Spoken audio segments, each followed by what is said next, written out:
rusange ariko nanone n'abakoze ibyaha by'intambara, ibyaha byibasiye inyokomuntu ndetse n'ibyaha bya jenoside bikorwa mu burasirazuba bw'igihugu cyanjye ari byo jenoside. Iki kiganiro cyacu rero cyabaye hashize amezi make cyane Perezida Donald Trump wahuje impande zombi i Washington ni mu mpeshyi yashize, aho ba Minisitiri w'Ububanyi n'Amahanga ba Kongo n'u Rwanda bashyikirije ibiganza mu buryo bw'amahoro maze bongera kugaragara baramukanya ndetse banasezeranya ko amahoro agiye kongera kugaragara. Trump yakomeje gushimangira ko uwo muvuduko w'amasezerano ko ugomba kugira icyo ugeraho mu gihe cya vuba. Mubwo Trump aherutse kugira ati abo bantu barwanye imyaka 31, abantu miliyoni 10 barapfuye, ariko njyewe narabikoze mu buryo bugaragara, narabirangije, iyo ntambara ntabwo igihari. Ariko nubwo Perezida Trump avuga ko intambara hagati ya Repubulika Iharanira Demokarasi ya Kongo n'u Rwanda yarangiye, ni mu by'ukuri ibitero biracyakomeje, imitwe yitwaje intwaro iracyafata ibice bishya, abaturage baracyahunga, naho amasezerano yavugwaga ko azazana amahoro asa rero naho ari isezerano ritigeze rishyirwa mu bikorwa. Nubwo Perezida Trump avuga ko akomeje gukora byose, kuri ubu ngubu biracyagaragara neza ko hakiri urugendo rurerure ni mu bijyanye n'ishyirwa mu bikorwa ry'amasezerano y'amahoro. Twavuga ko kuri ubu ngubu yamaze kurenga ndetse nta n'icyakozwe. Ese ibirimo kuba ku butaka ni ibiki mu by'ukuri? Hari amakuru avuga ko umutwe wa M23 wongeye kugaba ibitero. Perezida Trump akavuga ko yasoje iyi ntambara, ariko se koko iyi ntambara yararangiye? Ese amasezerano y'amahoro yaba yaramaze gupfa? Tshisekedi yabisubije agira ati Oya, ntabwo amasezerano yamaze gupfa. Icyo nashakaga kuvuga nuko nubwo wenda habaye amasezerano, u Rwanda rukomeje kurwana muri Kongo ruciye mu mutwe wa M23, urwo rugamba rukaba ruba mu izina ry'igihugu cy'u Rwanda, ariko nanone banyuze muri M23, uwo mutwe ni we nyine ukomeje kugenda ukora ibishoboka byose mu rwego rwo kwiba amabuye y'agaciro igihugu cyacu, maze bakayagurisha mu gihugu cy'u Rwanda mu rwego rwo kugira ngo nabo bone amafaranga yo kugura intwaro. Bivuze ko nk'uko Tshisekedi abivuga, u Rwanda rwarenze ku masezerano rwasinyanye na Tshisekedi imbere ya Perezida Trump, kubera bavuga ko kugera ku mahoro muri Kongo bidashoboka, ariko Tshisekedi we akomeje guharanira ibitandukanye.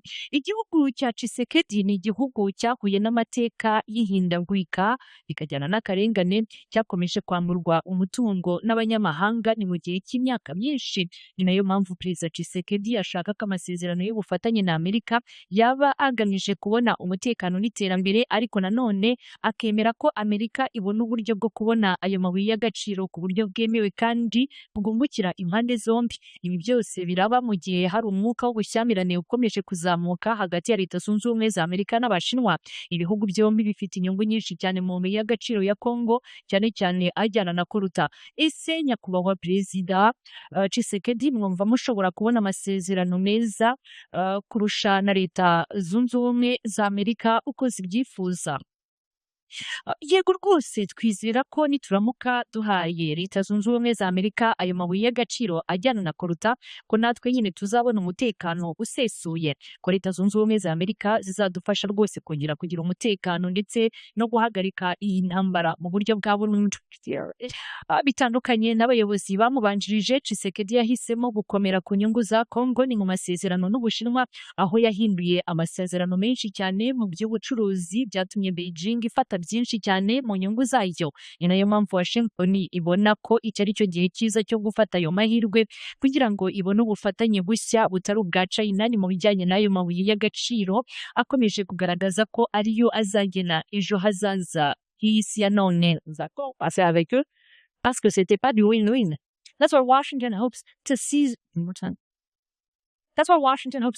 the moment, a shot at a reliable non-Chinese supply of the minerals that are shaping the future. Ikiganiro gito cyane utangiye ukurikira ni mu buryo cyari gikozemo bwa documentary, aho ngubwo natwe uko tugikoze wagiye ukurikira amagambo mu nyamakuru yavugaga ko Tshisekedi yageragezaga guhuza ibintu cyangwa se Perezida Trump. Aha Tshisekedi nk'uko utangiye umukurikira, ngiye kuba wenda nanabigarukaho mu buryo vunaguye kugira ngo ubashe gusobanukirwa neza iyi byari muri iyo interview cyangwa se muri ako kadokumenteri gake kagaragaza ikiganiro Perezida Tshisekedi Tshilombo aherutse kugirana n'ikiganiro bita Script News. Ni ikiganiro ahanini kibanze ibyo twakitega mu hazaza n'ibyifuzo bya Perezida Felix Antoine Tshisekedi Tshilombo. Nk'ubwo ngubwo rero nk'uko tugiye gukomeza tubigarukaho, ni Perezida wa Repubulika Iharanira Demokarasi ya Kongo, aho avuga ku bijyanye na Trump, intambara n'ejo hazaza hakuruta kuba yakerekezwa muri Leta Zunze Ubumwe za Amerika. Aha rero uraza gukomeza ubikurikira. Ni Perezida Tshisekedi uvuga ko igihugu cye cyiteguye guha Leta Zunze Ubumwe za Amerika ayo mabuye ya kolta n'andi mabuye y'agaciro akenewe cyane mu gukora za telefoni, imodoka n'imiyoboro y'amashanyarazi. Ariko gusa ngo nibaramuka bamufashije gushyiraho amahoro mu burasirazuba bwa Kongo. Ni mu kiganiro cyihariye yagiranye na Script News, Tshisekedi akaba yagaragaje uko Repubulika Iharanira Demokarasi ya Kongo ariyo iyoboye ku isi mu kugira amabuye menshi ya kolta, kuko yo ifite hafi 1/3 cyose cy'amabuye y'agaciro ashorwa ku isoko mpuzamahanga, kandi ikanagira hejuru ya 1/2 cy'amabuye azwi yo kuri ubu ngubu. Tshisekedi akagira ati turatekereza ko kuva Leta Zunze Ubumwe za Amerika zifite Perezida Trump ubayoboye akaba ashishikajwe n'amabuye y'agaciro y'ingenzi, ni ikintu rwose cyiza cya mbere turimo kubona. Ariko nanone tukabona ko bazakora uko bashoboye mu rwego rwo kugira ngo babungabunge amahoro n'umutekano, na cyane ko bifuza gushora amafaranga cyangwa se imari mu gihugu cyanjye. Uburasirazuba bwa Kongo, nk'uko kino gitangazamakuru cyakomeje kibyandika, kuri ubu ngubu bwugarijwe n'intambara, aho umutwe wa M23 ukomeje gufata ibice bitandukanye ndetse ukanikungahaza ku mabuye y'agaciro mu bice bitandukanye byiganjemo umujyi wa Goma na Bukavu. Abashakashatsi ba Loni bakavuga ko u Rwanda rwaba ruri inyuma y'uwo mutwe, ariko u Rwanda rukabihakana, ahubwo rukagaragaza ikibazo cy'umutekano warwo kuri ubu ngubu ushaka guhungabanywa na FDLR, ndetse na Tshisekedi akaba yaremeye ko azafatanya n'iyo FDLR mu gukuraho ubutegetsi. Ni mu nama rusange ya Loni, Tshisekedi yasabye ko hashyirwaho ibihano ku bantu bakoze ibyaha by'ubukungu, ibyaha by'intambara, ibyaha byibasiye inyokomuntu ndetse n'ibyaha bya jenoside byakorewe mu burasirazuba bwa Kongo. Leta Zunze Ubumwe za Amerika zafashije mu gutegura amasezerano y'amahoro mu kwezi kwa Kamena, zigasaba ko ingabo z'u Rwanda zava ku mipaka, ndetse n'ibyo bavuga ko ari ingamba z'ubwirinzi zose zashyizwe ku mupaka bijyana n'ibikoresho karahabutaka ndetse n'ibindi bya gisirikare ko byakurwaho. Perezida Trump wahoze kuri ubu ngubu ashyigikiye cyane rwose ibijyanye n'intsinzi ye mu burasirazuba bwa Repubulika Iharanira Demokarasi ya Kongo, yongeye gushimangira ko iyo ntambara yamaze kurangira, kabone n'ubwo ibimenyetso bigaragaza ko ntaho irajya. Trump aherutse kuvuga ko Kongo n'u Rwanda bavuga ko bidashoboka kuba bahuzwa nk'uko benshi babivuze, ariko agahamya ko yamaze guhagarika iyo ntambara mu mezi 7 yamaze ku butegetsi. Ariko nubwo ibi yabivuze, intambara iracyakomeje. Tshisekedi yabwiye Script News ko ayo masezerano atarapfa mu buryo bwa burundu, ariko nanone avuga ko u Rwanda rwahinduye isura, ahubwo rwakomeje gushyigikira M23. Tshisekedi yabivuze muri aya magambo agira ati u Rwanda ruza gushaka amabuye y'agaciro rugakomeza gufasha M23 n'igikangisho cyo kwiba no gukora ibyo byose rukora.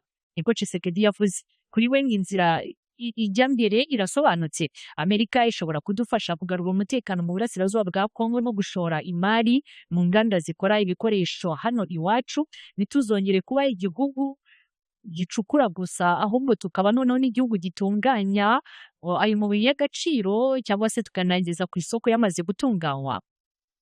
Abajijwe ku bijyanye n'amarushanwa cyangwa se ibijyanye n'ipiganwa hagati ya Leta Zunze Ubumwe za Amerika n'Ubushinwa, Tshisekedi yashubije ati oya mu by'ukuri nta ruhande buhari duhagazeho, twebwe turi inshuti za buri wese. Bivuze ko Tshisekedi yongeye kugaragaza ko Ubushinwa na Leta Zunze Ubumwe za Amerika ko bose bafata kimwe, ariko kandi yemeje ko yahinduye amasezerano akomeye y'ubucuruzi yagiye agiranye na Beijing, akayita ko ari aya masezerano yaragamije kumurikira uruhande rumwe. Kuri ubu ngubu rero ngo yarayahinduye ayagira amasezerano yo kumurikira impande zombi. Ni mu gihe aya mashyirahamwe makuru y'ibihugu azakomeza guhangana, no kuvuga amashyirahamwe yaturuka muri Leta Zunze Ubumwe za Amerika cyangwa se mu Bushinwa. Kongo nayo irarwana n'indi ndwara ya Ebola ikomeye mu ntara ya Kasai, nk'uko kino gitangazamakuru cyakomeje kibyandika, aho habonetse abarwayi 57 n'abapfuye 35 kuva muri Nzeri.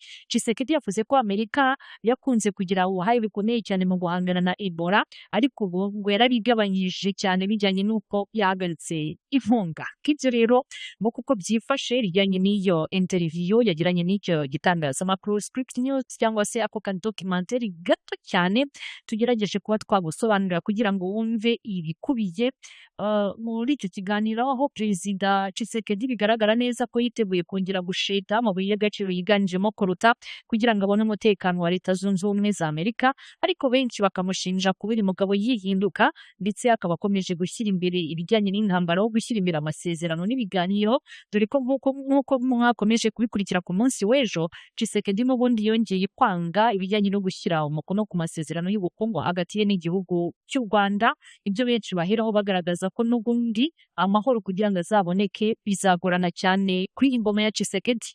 Rebels backed by Rwanda are expanding their territory in eastern Congo and they're sparking a humanitarian crisis. The Trump administration is engaged because in the Congo there are minerals that are key to America's energy future. The future of the Democratic Republic of Congo may well chart the course for Africa's development. With the continent's largest reserves of cobalt, the metal essential to batteries that power phones, cars, and the electric grid, the DRC is poised to fuel Africa's rise in the global economy. Your Excellency, thank you very much. We sat down for an exclusive one-on-one interview with DRC President Felix Tshisekedi. Your country owns 70% of the world's known cobalt reserves. We know that President Trump is interested in those minerals. What would be a deal that ultimately is acceptable to you? Forcément, nous pensons que puisque les États-Unis, avec le président Trump en tête, s'intéressent à ces minerais stratégiques, leur premier réflexe sera évidemment de garantir la sécurité de ces investissements. Security threatened by an ongoing war between the abarwanyi bivugwa ko bafashwa n'u Rwanda barimo kwagura ibice bafite mu burasirazuba bwa Repubulika Iharanira Demokarasi ya Kongo, ibintu bitera ikibazo cy'ubutabazi gikomeye mu baturage. Abategetsi ba Leta Zunze Ubumwe za Amerika nabo kuri ubu barahagurutse barimo kubigiramo uruhare, kuko aho muri Kongo haraboneka amabuye y'agaciro menshi cyane, kandi ayo mabuye akaba afite uruhare rukomeye cyane muri ejo hazaza h'ingufu za Leta Zunze Ubumwe za Amerika. Uru rufatiro rwa Repubulika Iharanira Demokarasi ya Kongo rero rukaba rushobora no guhindura icyerekezo cy'iterambere rya Afurika yose, kuko kino gihugu gifite ububiko bunini cyane kurusha ibindi bihugu byose ku mugabane wa Afurika, bijyana rero n'amabuye ya koruta akenerwa cyane mu gukora batiri z'imodoka, amatelefoni ndetse n'imiyoboro y'amashanyarazi. Kongo rero ikaba ishobora kuba urufunguzo rw'izamuka ry'ubukungu bwa Afurika ni ku rwego mpuzamahanga. Nyakubahwa Perezida Tshisekedi Chilombo turamushimira, twagiranye ikiganiro cyihariye ari njyewe nyine n'uwo mukuru w'igihugu Felix Antoine Tshisekedi Chilombo. Igihugu cyanyu gifite hafi 70 by'ububiko buzwi ku isi bwa koruta. Twumva ko Perezida Donald Trump agaragaza inyota yo gushora imari muri ayo mabuye. Ese na yahe masezerano cyangwa se n'ubuhe buryo bw'ubufatanye bwaba bwemewe namwe nk'igihugu cyangwa se mwamushaka kugirana na Leta Zunze Ubumwe za Amerika? Nyakubahwa Perezida, rwose turatekereza ko kuva Leta Zunze Ubumwe za Amerika ziyobowe na Perezida Trump zishishikajwe n'aya mabuye y'agaciro y'ingenzi abarizwa mu gihugu cyacu, icyemezo cya mbere zizafata izo Leta Zunze Ubumwe za Amerika zigomba kuba nyine ziharanira ko ayo mabuye y'agaciro agomba kujyana n'umutekano, cyangwa se ayo mafaranga bashaka gushora mu gihugu cyacu kagomba kuba ashowe ahantu hafite umutekano usesuye. Gusa ikibazo gikomeye ni umutekano ukomeje guhungabana bitewe n'intambara ikomeje hagati ya Repubulika Iharanira Demokarasi ya Kongo n'umutwe wa M23. Ni mu burasirazuba bwa Kongo hahindutse akarere k'akaduruvayo kubera umutwe witwaje intwaro wa M23 ushinjwa gufashwa n'igihugu cy'u Rwanda, iby'u Rwanda rwo ruhakana inshuro zose, ukaba ukomeje no gukoresha intambara kugira ngo ugenzure ibice bikungahaye kuri ayo mabuye y'agaciro. Ibi byose byatumye Perezida Tshisekedi asaba amahanga gutabara ubwo yari mu nteko rusange y'umuryango w'abibumbye, inama ya 80 iherutse kubera i New York muri Leta Zunze Ubumwe za Amerika. Icyo gihe Tshisekedi Chilombo wari muri iyo nama yarateruye agira ati: turasaba ko umuryango w'abibumbye washyiraho uburyo bwose bufatika bujyana n'ibihano bigamije abantu runaka, ni kubakora ibyaha by'ubukungu mu gihugu